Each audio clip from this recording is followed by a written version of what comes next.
Welcome to this week's edition of Wolves Weekly. I'm your host, Mark Colachico, the Director of Media Relations here at Western Oregon University. I'm joined today by head baseball coach Kellen Walker. Kellen, how are you doing today? Doing well, thanks, Mark. Yeah, no problem. Hey, you guys are coming off a really nice series, four-game series in Lewiston against the NAIA's number 2 ranked team, Lewis Clark State College, and you guys took 2 of 4, so you got to be pleased with that. Yeah, LC State was a very offensive club. Obviously, Coach Robbins does a very good job of preparing them and having them ready to go. So, neither side was able to find a way to win the series, but, both sides got after it pretty good, throughout the weekend and ended up coming home with the split. And, it's always nice to go and play at the home of the Avista NAIA World Series in Harris Field, and I heard they did some improvements a little bit. Yeah, a great facility, and they've redone a lot, new dugouts, and a couple of things down the line. It's still, they're finishing it up, but it'll definitely be in good shape. Later in the spring, it's obviously a nice facility. And then talk a little bit about the series kind of as a whole. You guys lost the first game, unfortunately, 11-0, but came back in the first game of the doubleheader on Saturday, picked up a nice 6-4 victory, dropped the second game, but then on Sunday, it seemed like you guys put everything together, both pitching and hitting, and you guys got your first shutout of the year.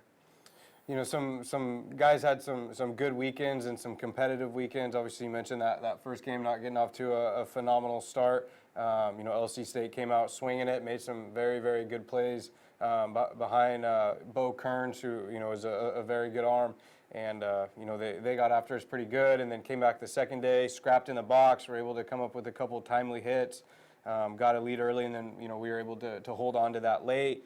Game 3, had some situations where we definitely hurt ourselves with not making some plays behind our pitchers, and that was able to lead to LC State extending some innings. And obviously, when you're trying to get 4 or 5 outs an inning against such a good offense, it's going to be a tough situation for you.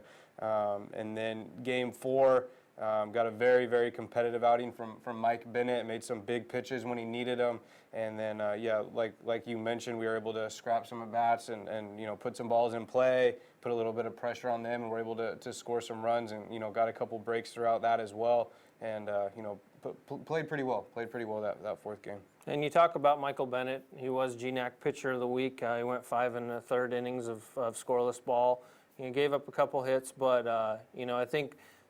Looking back at that game, I think when you're looking for that key, that one swing that really breaks it open, I think it was Taylor's Texas League single there in the 5th inning. Would you agree with me? That was definitely a break for us.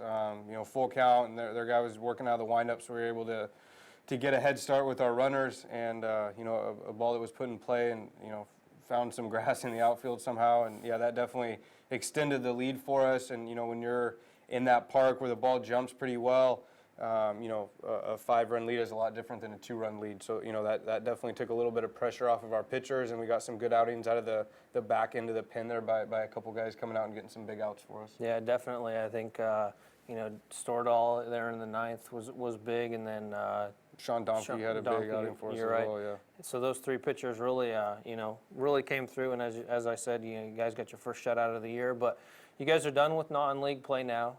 You turn the schedule over to GNAC play this weekend. You're up at St. Martin's for a 4-game series beginning on Saturday with a doubleheader, and then follow that up again on Sunday with a doubleheader.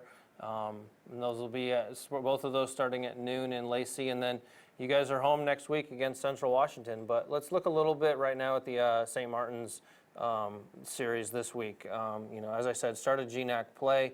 Really, this is what you guys have been building up to. It's been a quick month. February went quick, and played some very, very quality opponents, and hopefully learned some lessons. And we have been continued to improve in some areas that were much needed. But getting to conference play, everything changes quite a bit when you're going 4 games in 2 days as opposed to 4 games in 3 days. So it's a lot of baseball, a lot of pitches in 2 days. It's exciting playing back-to-back doubleheaders, and it's absolutely crucial that you're locked into every pitch, because especially when you're playing that many games in such a short period of time, 1 to 2 pitches can determine the outcome of a game. So making sure that you're locked in every single pitch is important, and I know our guys are excited to start conference play. And then look at the lineup a little bit. You guys have used quite a few players, both up and down the lineup. Was that the kind of the plan from the get-go to get a lot of guys in there to really see, okay, what 9 are really going to gel together and work, as a team to get into GNAC? Was that kind of what you guys were planning for this non-conference? Not necessarily. We've been searching for an identity offensively, and I think this weekend against some good arms, we were able to make some strides, like we talked about. But still a bit of a work in progress. It's a team that has the ability to hit, and we've shown signs of being able to hit against good arms. And it's just that consistency of what we're trying to do in the batter's box. And if we can stay consistent with that, it's a very offensive club. If we falter from that and start trying to do some different things, then, the results don't come as consistently. So, there's some options at different positions. Guys have got opportunities. Guys have succeeded. Guys have failed. And, that's part of what you want to create in February is getting on the road against tough teams and, seeing how everything's going to fit together. So, like you kind of started with the question, it's not necessarily something that was planned, but it just kind of worked out that way. And guys got opportunities, and I think we have a good feel, and I still think there's some options at different positions and in different spots in the lineup. And is that the same kind of with the pitching staff? I mean, do you guys know who your weekend kind of staff is going to be, and then you'll just throw the bullpen in there, or is it kind of a pitch by committee right now? For the most part, guys have been able to kind of settle into roles, and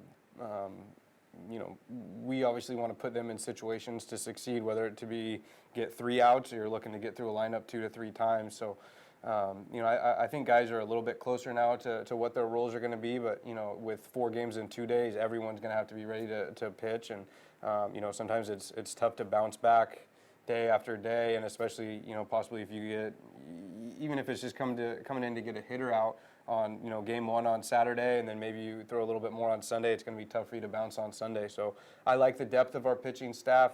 Again, just like the position players, I think everyone's had opportunities, and, guys are starting to settle into roles a little bit more. Well, Coach, we wish you good luck this week opening up GNAC play. Fans, just a reminder, the Wolves are in action this weekend, starting on Saturday with a doubleheader at noon up in Lacey against St. Martin's, and then they'll go right back-to-back on Sunday and play another doubleheader against the Saints as well. Both of those doubleheaders begin at noon. You can follow all the action at woowolves.com. There'll be live stats coming to you from Lacey, Washington throughout the week. Once again, Coach, we wish you guys good luck this weekend. Go get the Saints. Fans, you can tune into this show on a weekly basis to find out the latest on Woo Baseball. So be sure to come on back next week. And as always, go Wolves.